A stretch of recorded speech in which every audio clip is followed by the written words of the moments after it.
ஊரக வளர்ச்சித்துறை சார்பில் சாலை அமைத்தல் உள்ளிட்ட திட்டப்பணிகளின் தரத்தினை ஆய்வு செய்ய 5 நடமாடும் தரக்கட்டுப்பாட்டு ஆய்வக வாகனங்களை முதலமைச்சர் எடப்பாடி பழனிசாமி கொடி அசைத்து தொடங்கி வைத்தார்.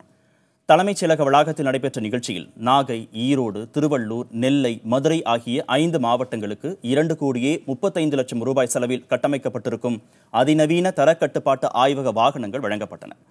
தொலைதூர பகுதிகளில் மேற்கொள்ளப்படும் பணிகளை தரக்கட்டுப்பாட்டின் கீழ் கொண்டுவர இந்த வாகனங்கள் பயன்படும். பணியிடத்திலேயே ஆய்வுப் பணிகள் மேற்கொள்ளப்பட்டு ஆய்வு முடிவுகள் நிகழ் நேரத்தில் இணையதளத்தில் பதிவேற்றம் செய்யும் பணிகளை இந்த தரக்கட்டுப்பாட்டு வாகனங்கள் மேற்கொள்ளும். 100 நாள் வேலை திட்டம், சாலை அமைத்தல் உள்ளிட்ட பணிகள், தொலைதூர ஊரக பணிகள் உள்ளிட்டவற்றை ஆய்வு செய்வதற்காக இந்த வாகனங்கள் வழங்கப்பட்டிருக்கின்றன.